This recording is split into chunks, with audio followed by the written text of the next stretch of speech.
esta parte de la escritura.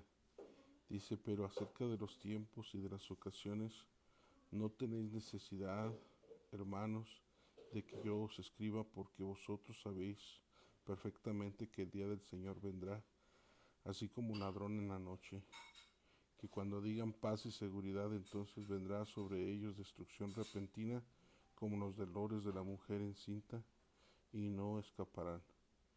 Mas vosotros, hermanos, no estéis en tinieblas, para que aquel día no os sorprenda como ladrón, porque todos vosotros sois hijos de la luz e hijos del día, no somos de la noche ni de las tinieblas. Por tanto, no durmamos como los demás, sino velemos y seamos sobrios. Pues los que duermen de noche duermen, y los que se embriagan de noche se embriagan.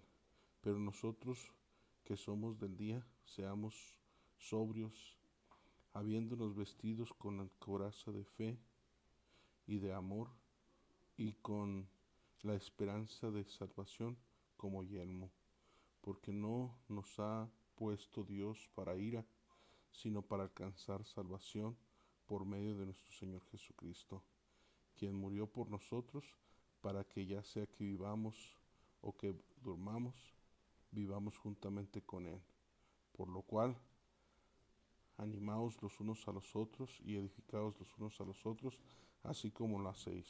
Os rogamos, hermanos, que reconozcáis a los que trabajan entre vosotros y os presiden en el Señor y en la amonestación. Dice, pero acerca de los tiempos, dice el apóstol Pablo a Tesalonicenses, acerca de los tiempos y de las ocasiones, no tenéis necesidad, hermanos, de que yo os escriba, porque vosotros sabéis perfectamente que el día del Señor vendrá, así como ladrón en la noche. El día del Señor vendrá, o sea, es decir, el día... sí, y entonces Tesalonicenses capítulo 5 verso 1 nos habla acerca de esto, ¿verdad?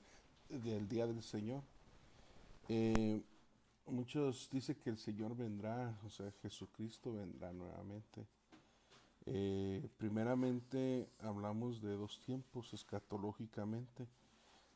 Primeramente vino Jesús a salvar, yendo a la cruz por nuestros pecados, eh, eh, teniendo misericordia de la gente, sanando a los enfermos, resucitando a los muertos, haciendo una labor, enseñando una doctrina, la sana doctrina, enseñando todo esto. Este movimiento se llevó a cabo en Israel, en Jerusalén, en Belén de Judea, en los tiempos de Herodes y del emperador romano Augusto César. Todo esto sucedió pues obviamente que, por citarlo así, en Roma se estaba dando un movimiento pues obviamente de los césares, de la gente que tenía dominio mundial.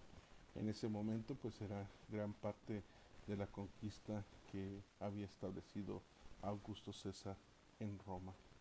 Pero no tenía nada que ver con el cristianismo, realmente no nace ahí la iglesia cristiana, sino nace donde nació Jesús, en Israel, en el Belén de Judea. O sea, no podemos decir que el cristianismo nace en Roma, porque no es cierto. O sea, la Biblia habla muy claro. Antioquía se les llamó por primera vez cristianos, pero el movimiento en sí nace con Jesús, la esencia, la doctrina nace con Jesús, cuando les enseña a los 12 apóstoles, cuando les predica el Evangelio ahí en Israel, cuando hace milagros, cuando resucita muertos, cuando hace todas estas cosas el Señor. Ahí se manifiesta perdonador, amoroso, misericordioso, viniendo precisamente como a las ovejas que no tenían pastor, manifestando su doctrina, sus intenciones, la buena voluntad de Dios, que eran las buenas nuevas de salvación, porque Dios mediante Jesús iba a reconciliar el mundo consigo mismo, puesto que el mundo se había desviado, todos habían hecho caso omiso a la palabra de Dios, inclusive los religiosos pues prefirieron más el poder, los escribas, fariseos, etcétera, toda esa gente. Pero Jesús viene a hacer la diferencia, dice que Él es el cumplimiento de toda la escritura, para dar cumplimiento a lo escrito por los profetas.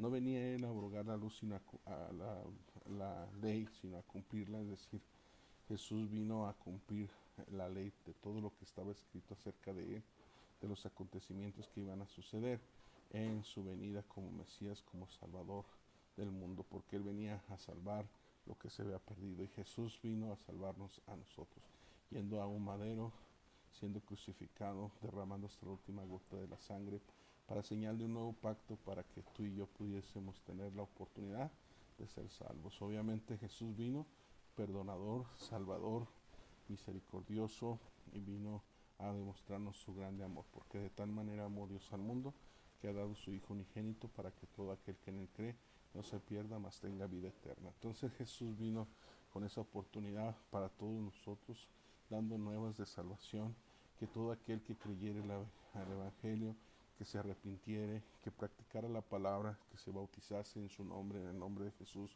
como nos enseña la Biblia, como nos enseñan los apóstoles, como fueron bautizados aquellas personas de la iglesia primitiva, precisamente después de que Jesús fue levantado arriba al cielo.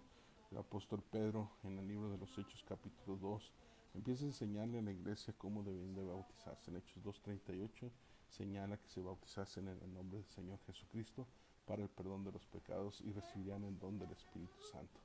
Obviamente que la iglesia fue fundada prácticamente en Israel.